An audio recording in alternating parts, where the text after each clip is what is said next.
Hoje vamos então mais a uma gravação do nosso programa, do nosso podcast da Clínica Veterinária da Oiá Tainê. Eu sou a da Oiá Tainê, graduada em Medicina Veterinária pela UPF, formada aí já se vão há 16 anos, tenho a especialidade em Oncologia. Chamo hoje então para me ajudar, né, nesse tema, que é um tema dos mais relevantes, que é a rotina clínica veterinária, abordando os principais temas, ou pelo menos alguns dos temas que a gente acha relevante, né? As minhas colegas médicas veterinárias, vou pedir que as meninas se apresentem. Também conto com a colaboração de um dos nossos apoiadores e patrocinadores, que é a Gener.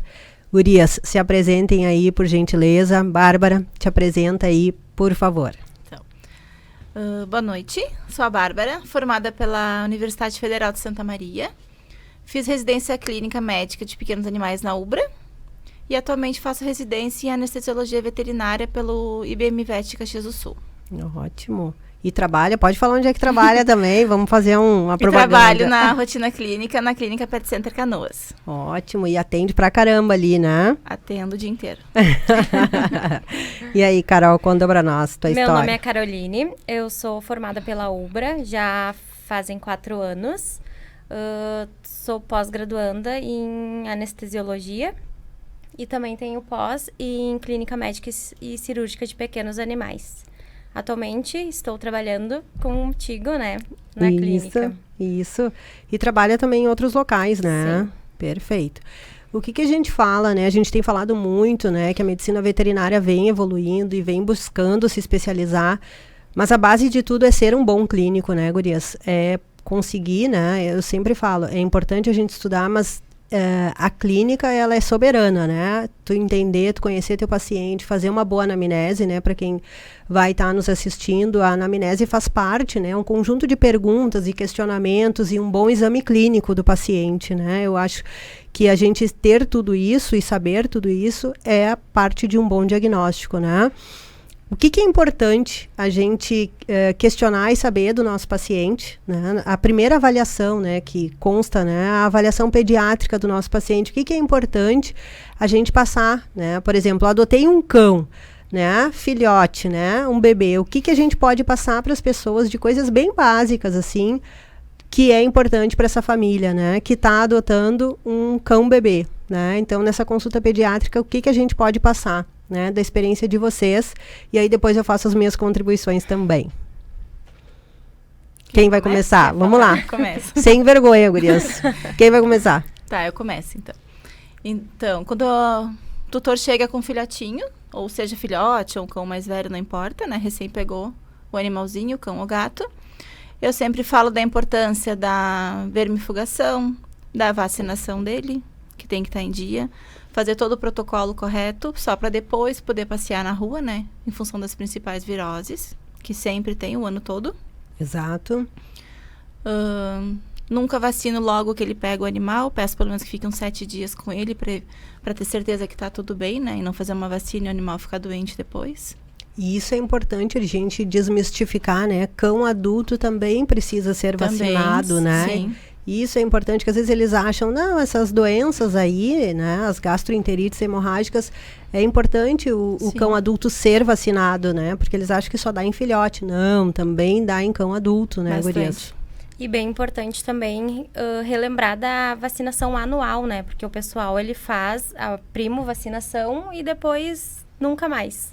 Acha que não é necessário, tá vacinado, fez o protocolo inicial e não precisa nunca mais. Muita gente nem sabe, né, que tem que fazer anualmente. Exato. Vacina lá. Pergunta, é vacinado? Sim, quando filhote. Exato. Aí tu vai ver, tá, mas faz o reforço? Não, nunca mais fez, né?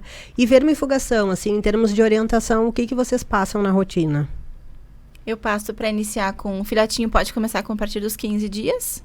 Repete em 15 dias e depois uma vez por mês até uns 6, 8 meses de idade. Isso. E a partir disso a cada 3 meses. Perfeito. Repetindo sempre em 15 dias, independente do vermífugo. Perfeito. Isso eu falo bastante também na nossa rotina, né? Porque o cão, o gato, deixou de ser o cão e o gato, né? Na verdade, hoje ele faz parte da família, né? Ele tá ali no convívio, tá dentro de casa, tá com as crianças, tá lambendo as crianças, então a vermifugação, ela é importante, né? E às vezes eu vejo que falta orientação nossa enquanto veterinário e esse questionamento de induzir as pessoas, né? Porque senão eles não me falou. E às vezes as pessoas levavam muito na agropecuária e faltava um pouco essa orientação. E eu vejo que eles têm buscado mais isso da gente, né? Então, acho que essa indução, essa orientação é importante, né? Sim. Lembrando até ali, vamos fazer já a nossa xabá ali para nossa patrocinadora, apoiadora, né? O Eufine, a gente já consegue dar para baixo peso também, né? Para gatos ali, a partir de 1 quilo, a gente já consegue fracionar o comprimido, que fica bem fácil de administrar, porque gato é um problema, às vezes a gente administrar na forma líquida, né? Então... tem a questão de fazer falsa via, às vezes. E também eles acabam salivando bastante. Exato. Né? E às vezes até na hora de administrar com seringa, sendo suspensão, é difícil, né? Não é incomum acontecer de eles fazer a administração com a seringa e né, espirrar tudo assim e o cão ou o gato se afogar, né? E fazer a falsa via. Então isso é uma coisa que é importante também. Esquema de vacinação, gurias. O que a gente pode passar, assim, de orientação? Que eu vejo que é uma coisa que falta, assim, que idade começar? Isso é uma coisa que eu sinto bastante esse questionamento, né? A partir de que idade eu posso começar, né? Porque quando às vezes eles adotam os filhotes, tira da rua, já quer chegar e já quer fazer a primeira dose da vacina. Tem gente que sai brabo, às vezes, porque tira, né, da rua ou adota e já quer chegar lá, faz o exame e às vezes a gente, né, olha, não tem hoje como fazer, não tem condição clínica de fazer. Tu vai fazer um exame, a mucosa tá pálida, ou tem sinais de verminose, ou sinais de anemia e tu não tem condições de vacinar, né? Então, assim, qual é a orientação que vocês acabam passando? Os cães, a partir dos 45 dias de vida, né? Mas tem o esquema que a Bárbara falou. Se o animalzinho recém chegou na casa do tutor, a gente espera pelo menos 7 dias, mesmo ele tendo 45 dias. Perfeito. E a indicação é terminar com pelo menos 16 semanas. Então, com 4 meses de idade. Normalmente eu utilizo, lá na clínica a gente utiliza bastante a PUP, que começa com 4 semanas, né? Dá pra começar mais jovem. Se é um animalzinho que tem mais risco, que foi retirado da mãe mais cedo, começa a primeira dose com a PUP, que protege das principais viroses, né? Que é a sinomose e a parvovirose. E depois aí continua com a polivalente, até completar as 16 semanas. Então vai depender da idade dele, faz 3 ou 4 doses. Perfeito, perfeito. Eu vejo que isso fica às vezes um pouco confuso, né? As pessoas dizem, mas é que me orientaram a fazer 3 doses ou 4 doses. Né? Mas sempre foi 3. Exato, né? Então é importante, eles às vezes fica confuso para a pessoa entender, mas não era 3 ou agora é 4, né? Então, mas não era com 45 dias agora, né? Ou 60 dias, então eu vejo que essa questão da orientação, se teve desmame precoce ou não teve, né? Outra questão que eu vejo que fica confuso às vezes é se algum daninhado ou se esse cão filhote foi exposto a alguma doença viral, né? Porque às vezes acontece, né? Quer dizer, teve num pátio, né? Ou vai ser exposto a um pátio que teve uma doença viral, né? Eu tenho bastante esse cuidado, né? Porque as pessoas dizem, mas tem que ficar 2 anos sem ter um filhote nesse pátio. Então, quais são as orientações que vocês passam? Porque isso eu vejo que questionam bastante também, né? Eu tenho as minhas orientações, queria ver a contribuição de vocês. Para sinomose, acho que não tem problema, né? Que como é um vírus respiratório, em poucas horas ele já morreu. Mas para parvovirose, pelo menos uns 6 a 8 meses. Então, o que pega o cachorro, pelo menos com 3 doses já da vacina, né? Para depois colocar nesse pátio. Exato. Porque eu vejo, assim, que as pessoas ficam apavoradas, né? Então, a gente tem que orientar, tem que ter esse período, né? Porque, às vezes, as pessoas já querem logo em seguida já colocar, né? Tem os extremos, né? Tem pessoas que querem colocar logo em seguida, né? Já adotar um novo filhote e já colocar. E tem outros que ficam 2, 3 anos ali aguardando, né? Porque muita coisa, a gente estava conversando sobre isso, né? Tem a medicina, os estudos, né? A veterinária, ela vem evoluindo, então muita coisa vem evoluindo também, né? Então essas informações é importante, né? A gente passar para as pessoas também, né? E é importante. Falamos sobre vermífugo, falamos sobre as vacinas, né, gurias? Eu fiz Só não falou da vacina de gato. Vamos falar dos gatos. Vamos falar sobre os gatos. O que tu tem, Bárbara? Vamos lá. Me fala dos gatos aí, Gato, então. indica a vacinação a partir de 60 dias. Exato. Normalmente a gente já tem indicado a quíntupla, né? Exato. A partir faz o testezinho de FIV-FeLV, dando negativo faz a quíntupla. Perfeito. Ou ele tem que ter 1 quilo também, pelo menos, para fazer a quíntupla e não ter tanta reação. Exato. 2 meses e 1 quilo, pelo menos. Perfeito. E é importante, né? Tu falou do teste da FIV-FeLV, e é bem importante testar, porque tem pessoas que chegam, né? E às vezes não querem testar, né? Não tem problema fazer a vacina, só Exato. que não vai funcionar, né? Exato, né? E aí, esse é o problema que fica mais tarde, né? Quer dizer, tu vacina e aí é um paciente que, né, poderia ser portador, ou dependendo da idade, né, que ele tem, né? Gato, eu vou trazer depois uma colega também para falar a respeito, para a gente direcionar bem sobre gato, porque gato é um problema que quem tem, às vezes tem muitos, né? E a tendência é acumular cada vez mais, e aí não faz o período de quarentena, então é um problema, né? Eu vejo que tudo que é demais, às vezes, acaba sendo um problema se a gente não dá o devido cuidado e atenção, né? Uma pergunta que vocês devem escutar muito. Doutora, quanto tempo depois da última dose da vacina eu posso levar para passear? Eu indico 21 dias. Isso, de 15 a 21 dias. Exato. Essa pergunta é mínimo certa. 15 dias, que é o tempo da vacina que ela vai agir, né? Exato, porque o pessoal vem vacinar no sábado, no domingo... Amanhã eu vou viajar com ele, vou passear. Vacina no sábado, domingo o pessoal quer ir pro parque, né? Então, isso é importante, assim, registrar, que fique, né, importante. 15 a 21 dias é importante, que é o período para, né, produzir esse aumento aí dos anticorpos, tá? Troca da ração, né? Filhote que come ração de filhote. Com que idade vocês orientam fazer a troca da ração de filhote para adulto? A partir de 1 ano de idade. Alguns têm aquela restrições das raças grandes, né? Que às vezes vão até 1 ano e meio. Tá. Ou alguns começam com 10 meses, depende ali do fabricante da ração também. Exato, depende. Isso é uma coisa Acho que mais é gato, que é 1 ano e meio, e cães grandes 10 meses, né? Acho que isso é uma questão que eu sempre falo, depende muito, né? A questão alimentar. Depende a espécie, depende a raça, depende o tipo de ração, né? Porque a pessoa pergunta muito, tá, doutora, que ração, né, que eu dou? Eu digo, depende. Depende muito até onde a gente vai investir, né? Sim. Porque ração a gente tem eu brinco assim, né? Tem de 0 a 100, depende até que ponto a gente vai investir, né? E depende de que paciente a gente está falando, né? Qual é a necessidade, né? Então, a troca vai depender também de qual paciente a gente está falando.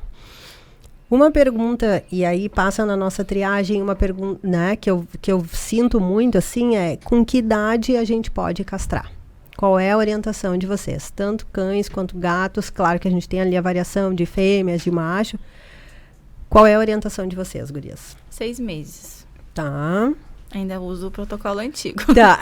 6 meses, Isso, né? Tá. Isso. Eu vi que andou mudando, né, recentemente. Que tem a questão do cio, né? Que eles pedem para raças grandes. Segundo cio, né? O segundo cio e raças pequenas o primeiro cio. Isso é uma coisa que vem se formulando, né? Isso. Que vem mudando algumas coisas, né? Então, isso vem dependendo, né, de algumas formulações, mas fica nessa faixa. Eu sempre falo, olha, vai depender, fica na faixa ali. Também depende, porque se é um animalzinho que tem contato com outros, que tem risco de prenhez, aí não tem como a gente também esperar. E às vezes o tutor não pode esperar. Né? Isso eu indico antes do primeiro cio, né? Não tem como ele esperar. Sim. A gente indica antes. Perfeito. Eu sempre falo assim, claro que é uma conduta, né? A gente, enquanto clínico, vamos nos posicionar aqui enquanto clínicas. Eu acho que tu ser clínico é justamente isso, assim. Tem a necessidade, claro, tu trabalhando dentro do que é ético, do que é técnico, né? Do que é ser médico, mas a gente também tem que fazer um acolhimento da demanda da família, né? Sim. Quer dizer, o que aquela família também está disposta, né? Porque daqui um pouco, não tem como fazer. Então, a gente segue dentro dos princípios que são éticos, mas a gente vai fazer um acolhimento. Vamos tentar chegar próximo do que é o correto e o ideal, mas, né, a idade mais ou menos isso, normalmente né? é fêmea, 6 meses, né? Antes de entrar no cio, o machinho, uns 8, 9 meses. Exato. Mas pra esperar um pouquinho mais. Exato. Mas tem tutores que não querem esperar, porque vai levantar a pata, vai Exato. começar a fazer xixi por tudo, eles Exato. querem fazer antes. A marcação do território é um Isso. problema, né, dos Se tiver machos. condições, a gente faz antes. Se tiver Exato. tudo bem com o paciente. Exato. A marcação do território eu vejo que é um dos problemas que a gente enfrenta bastante. E aí só nas raças grandes ali que a gente acaba tendo a questão e explicando, eu sempre falo, antes da cirurgia, explicar a questão de que a gente pode ter processos articulares lá na frente, de desenvolvimento, né, riscos de fraturas em machos. Então, tem algumas coisas que a gente tem que sempre colocar, sempre Sim. deixar tudo bem registrado, né? Gurias, questão de pulando um pouquinho mais lá para frente, para o cão que é idoso, né? Quando que a gente deve começar? Não no idoso, mas num adulto maduro, teoricamente saudável, né? A partir de que idade vocês começam a indicar exames, né? A fazer os check-ups anuais, assim, né? Olha, né? E quais exames que são indicados? Porque às vezes né, não falando em caráter de doença, não, tem um animal, né, e quero começar a fazer check-ups. Quais exames vocês indicam e a partir de que idade? Eu acho que depende do paciente, né? Tá. Se é um paciente saudável, a partir de uns 6, 7 anos já pode começar o check-up anual, tá? Fazendo ecocardiograma, um hemograma completo, um perfil geriátrico, que no caso que a gente chama que avalia toda a parte endócrina, renal, hepática. Tá.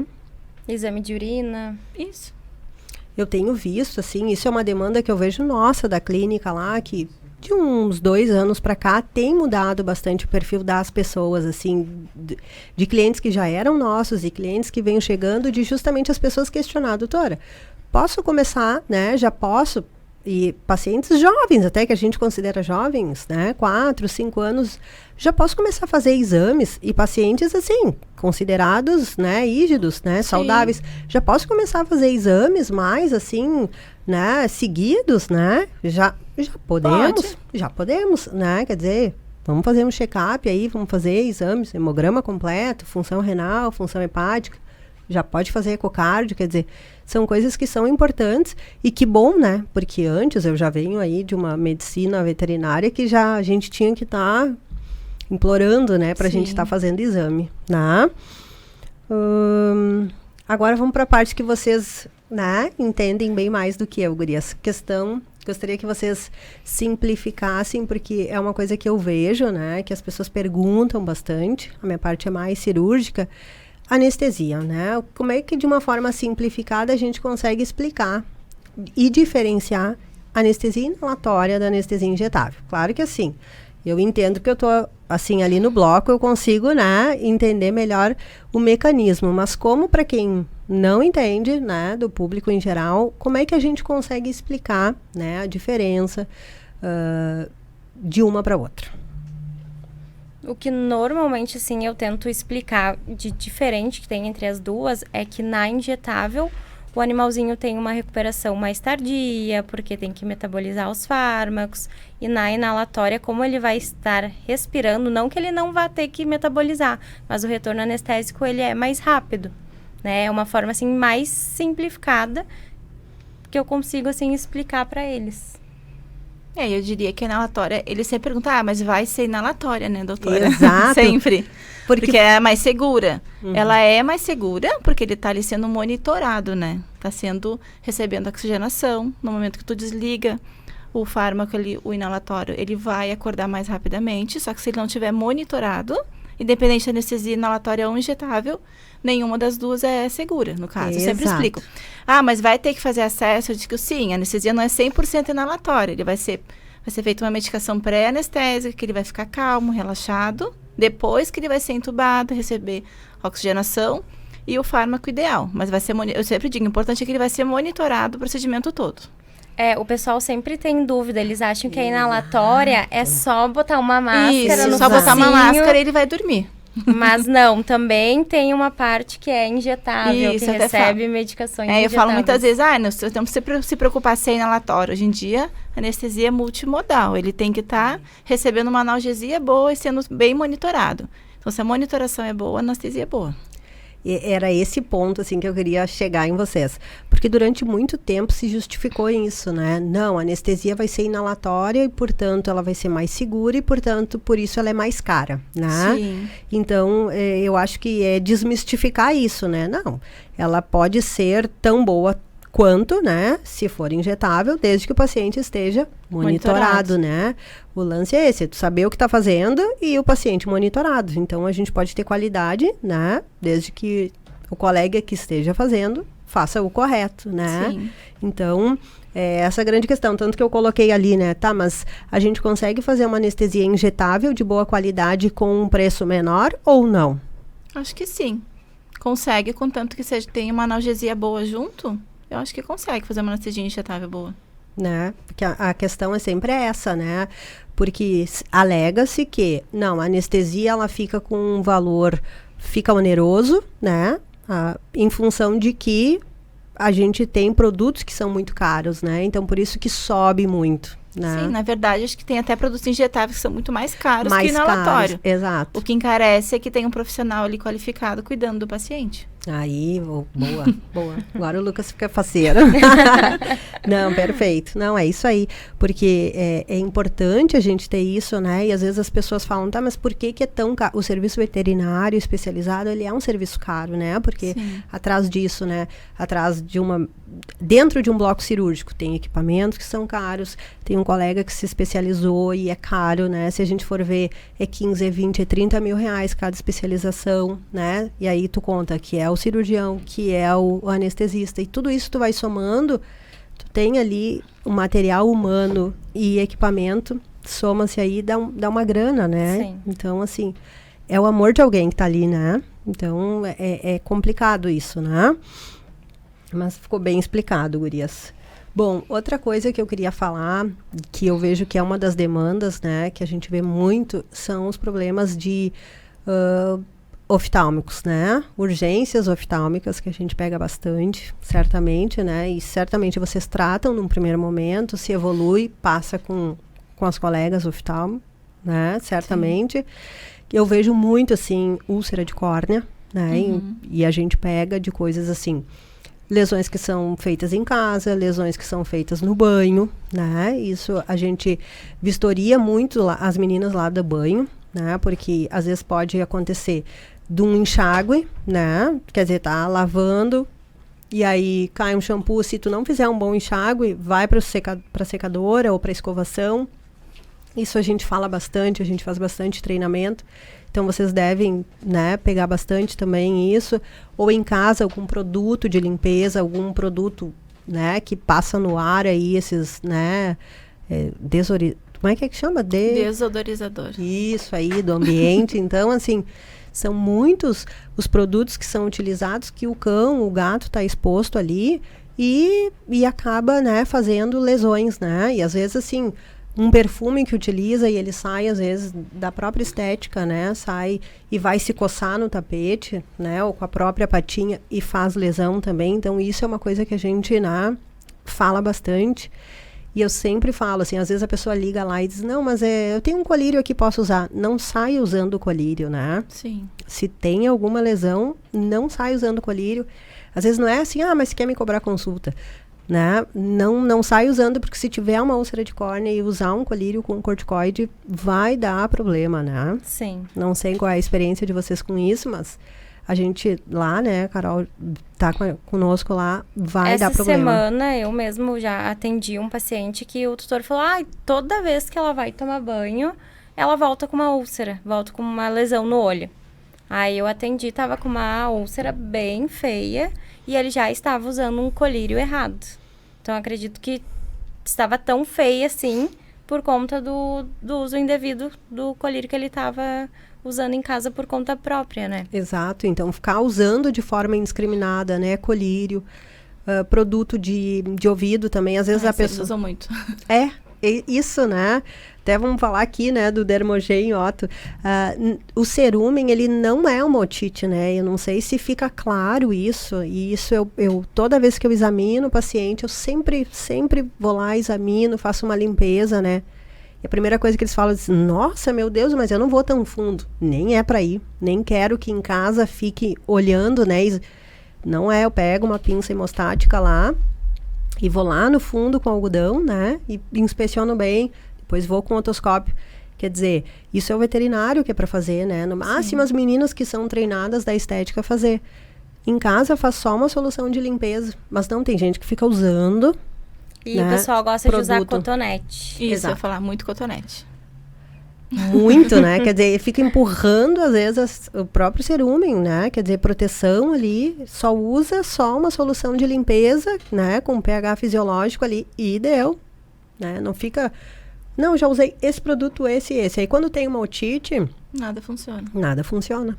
Aí, a gente vai pedir uma cultura e antibiograma lá, tá resistente a tudo, né? Quer dizer, não tem mais o que a gente consiga utilizar, né? Sim. Não é raro acontecer isso. Isso a gente vê bastante. Alguma coisa que vocês lembrem, gurias? Que eu tem uma lista aqui de O que eu ia coisas. falar da úlcera de córnea, que eu não falei nada. Fala lá. Que, na verdade, eu pego bastante, vem com lesão... Uma lesão primária ali, bem pouquinha coisa. Tu vai licora o olho com o colírio adequado, dá uma manchinha. Ai, não é nada. Ele não vai usar o colar em casa, eu não consigo. Que o problema que eu pego maior é pelo não uso do colar. Exato. Chega com uma úlcera bem pontual ali, pequenininha, e volta com aquele olho perfurado. Porque não usou o colar. Ah, mas ele não dorme de colar. Sim, mas ele coça quando tu tá dormindo. Eu tenho pena de usar o colar. Tem que usar o colar durante todo o tratamento. Isso é...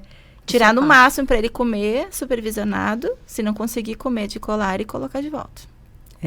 Isso faz parte do tratamento, né? Isso. Roupa pós-cirúrgica, colar, né? Fazer o uso do colar. Isso é muito importante, né? A gente tem batido muito nisso, de inclusive botar na prescrição, sublinhar na prescrição, né? Porque eu acho que só o falar, isso não... Não, sempre boto e marco. Exato, né? Porque... a gente fala, claro, mas assim, colocar na receita também, porque é uma forma de depois, olha aqui, ó, mas estava escrito, sabe? Sim. Mas isso também não protege o paciente, né? Eu sempre falo, ok, legalmente nos protege, mas a minha preocupação ainda maior é o paciente que vai ser exposto a um procedimento, né? E daqui um pouco até a perda, né, do globo ocular. E eles sempre falam que não coça. Não, ele não coça o olho. Não coça, não vai precisa. Coçar, ele não fica monitorado 24 horas, né? Então, é bem complicado. Outra coisa que a gente pega bastante são os problemas ortopédicos, né? E a gente vê bastante, assim, pacientes como Golden, Labrador, né? Começam a claudicar e a gente fala bastante sobre isso, né? Quer dizer, o paciente começa a mancar, né? Para não falar claudicar, nem todo mundo vai entender. Mas evitar piso escorregadio, evitar tapetes dentro de casa. Isso, evitar muita escada. Exato. Cuidar bastante do sobrepeso, que eles engordam muito fácil, o Golden Labrador. Né? E evitar, porque eles já são brincalhões, já tira a bolinha, eles saem correndo, voltam. Então, tudo isso vai fazer, né? Claro, são raças predisponentes a ter, mas coisas que vão fazer com que surja, né, de forma, né, mais rápida isso tudo, né? E a gente vai acabar tendo lesões, né? Luxação de patela também. Eu tenho pego bastante luxação de patela em Lulu. Os Spitz, muito. Muito. Menos de 1 ano de idade já. Muito. Ah, caiu do sofá de mau jeito, já tem que fazer cirurgia, porque já tinha a patela luxada. Exato. E já tá fora do lugar, não volta mais. Exato. E não tem muito que a gente faça, não, né? Que vai evoluir para procedimento, né? Acho que mais alguma coisa, gurias, que vocês lembrem agora, a gente, né, quem não está vacinado tem que vacinar, a entrada de primavera a gente vai ter uma maior incidência, né, das doenças virais, né, as gastroenterites a gente acaba tendo, eu percebo bastante isso na rotina. Agora já estou pegando bastante cinomose, desde o mês passado. Pois eu senti que a gente tem bastante. Outra coisa importante também, fazer o uso, né, de produtos aí para pulga, carrapato, né, contra pulga, carrapato, porque as hemoparasitoses bastante, né? Muito, né? Isso, assim, são doenças que são doenças silenciosas e a gente tem uma alta incidência, né? Sim. E, infelizmente, a gente tem pacientes que evoluem para transfusão, né? Ou muitas vezes, essa semana passada, tive uma que evoluiu para óbito. Exato. Que a tutora disse, ela nunca teve o carrapato, mas eu achei semana passada um. Eu disse, mas a senhora não usa remédio? Não, porque ela não tem. Eu disse, então, mas não foi deste carrapato que ela veio a óbito, né? Foi de um carrapato que ela já teve alguma vez, evoluiu para uma falência renal e acabou vindo a óbito. Exato. Então, assim, e é difícil às vezes a gente conseguir conscientizar a pessoa, porque a negativa é essa, né? Não, mas não tem, mas é que às vezes foi coisa de tempo atrás, né? E aí vem quando o paciente apresenta os sinais clínicos, né? Que pode ser petecas, né? Bolinhas vermelhas, que a pessoa não se dá conta, quer dizer, vai virar o abdômen, vai ver, tá cheio de petecas, e aí quando vê, já evoluiu, tá ruim, ou...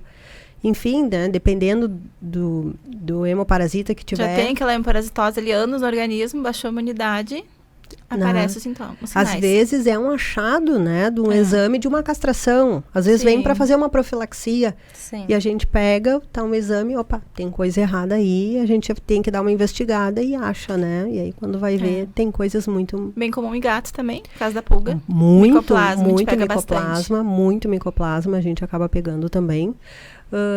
Que mais que a gente pode falar de gato? Já vamos começar a falar de gato também. Eu vi que tu atende bastante gato, vamos falar de gato, então. Sempre puxa um pouquinho pro lado dos gatos. Tu gosta de gato, vamos falar de gatos também, então. O que mais que a gente pode falar de gatos?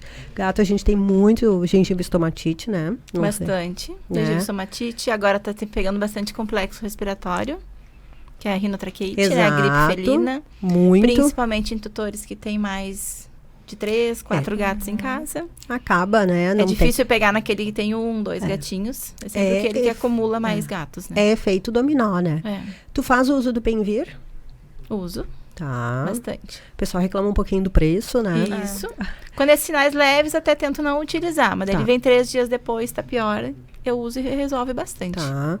Tu prescreve nebulização? Vocês prescrevem? Sempre. Tá, Sim. Eu também prescrevo. Enquanto tiver sintomas respiratórios. Tá. Sim. Eu prescrevo, eu acho que ajuda, eu acho que alivia, eu acho que dá uma boa... Não é que vai limpar, mas vai dar aquela... Mas dá uma sensação, uma né? sensação de, sei lá, de leveza, de ajudar a colocar pra fora. Exato, eu também faço, né? Não sei se os gateiros daqui a um pouco não vão botar fogo em nós, mas eu faço.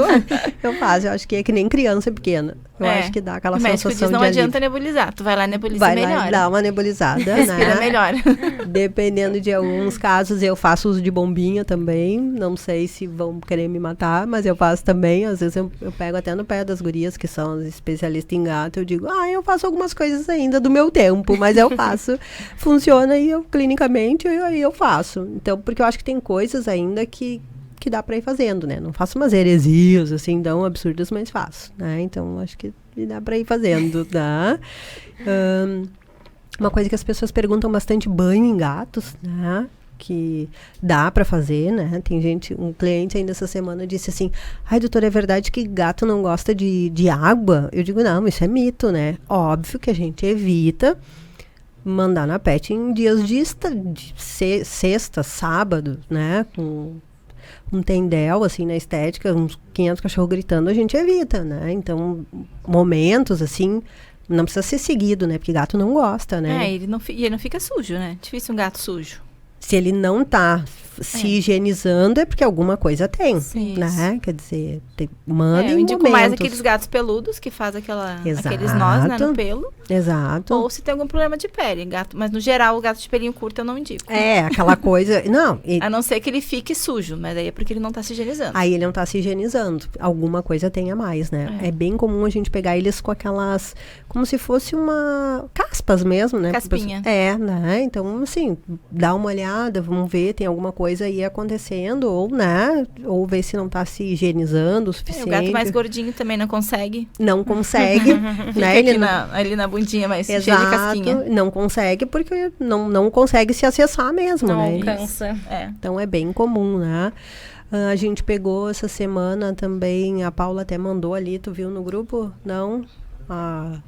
O verme aquele, nunca sei falar o nome Tricomonas? dele. E aí tem que usar o vermífugo específico, aquele para ele, porque senão não cura nunca, quer dizer, é uma persinha que tem uma diarreia crônica, assim. Então, vermífugo para gato, dentro daquilo que a gente falou, né? A gente consegue usar tranquilo. A gente pega bastante também algumas hipersensibilidades alimentares, né? Então, acho que mais que a gente pode falar, gurias? O que vocês têm na rotina, assim? Uma coisa que eu indico sempre do vermífugo para gato ou para cão, principalmente é porque sempre junto com antipulgas, né? Porque a pulga transmite verminose. Então, exato. mas eu faço uso do vermífugo, mas não uso antipulga. Mas não usa, não tá... Tem que usar sempre junto. E sempre lembrando que o vermífugo não é preventivo, né? Que a pessoa chega e diz, dei vermífugo faz 2 semanas. E acha que ele tá com verminose de novo. Se o cachorro costuma passear muito, vive em condomínio, onde tem muitos cães, né? Cheira, come muita grama, ele pode se contaminar de novo. Eu falo bastante isso. E vai ter que voltar a fazer o tratamento. Sim. Para animais que vivem em condomínio, né? Que convivem em área comum, isso é muita giardia. Muita giardia, muita parasitose em si, né? Porque eles vão todos, às vezes, num quadradinho, assim, de grama, né? Então, quer dizer, ali é alta contaminação. Então, são animais que vão estar sempre parasitados, né? Ou com uma chance bem maior, né? Sim. Uma pergunta, vocês fazem vacina da giardia ou não? Qual é a opinião de vocês? Não estou nem pensando em marca aqui, a gente não... Vamos... Na clínica a gente tem dentro do protocolo vacinal, tá? A partir da 3ª dose já indica a da gripe, depois já começa a fazer a da giardia 2 doses. Mas depende. Tá. Cachorros mais sensíveis, que tem muita gastroenterite, Lulu, Shih Tzu, sempre indico. Tá.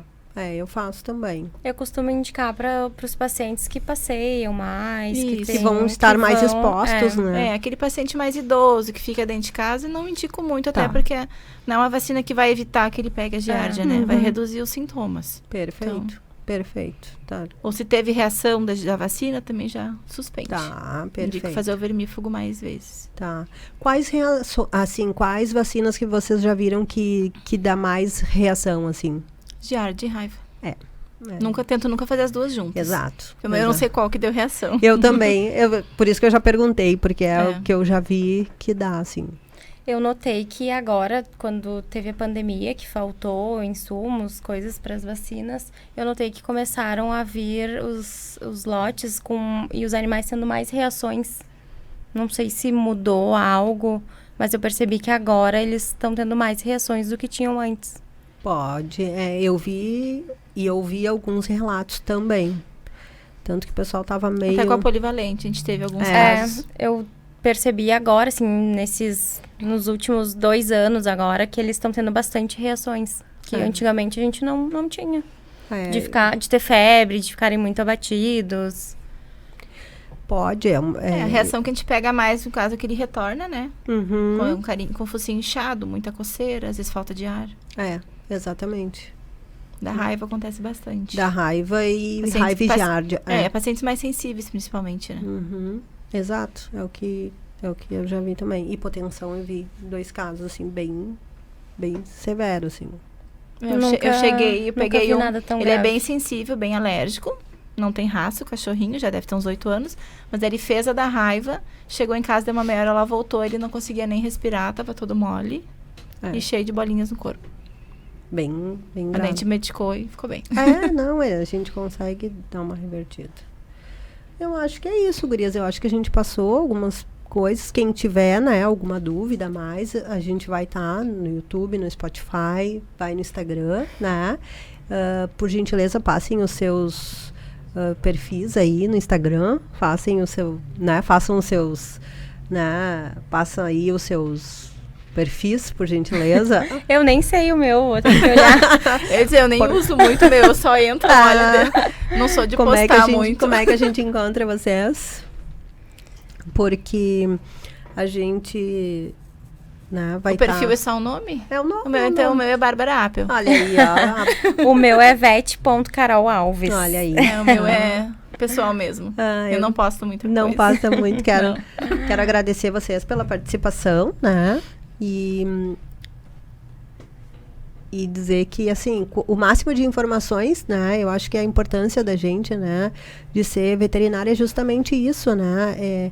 É ser acolhedora enquanto clínicas, né? Ser acolhedora, passar informação, fazer a pergunta, né? Nunca é boba da pessoa, né? Porque tem gente que fala isso, né? Eu acho que a minha pergunta é boba, né? Eu sei que às vezes a gente se sente sobrecarregado, né? Porque a rotina clínica, ela é uma rotina pesada, né?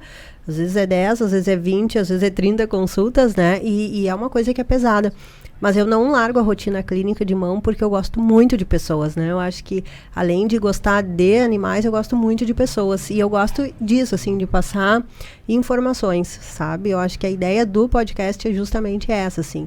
Como é que eu consigo atingir o maior número de pessoas e como é que eu consigo passar o maior informação possível, sabe?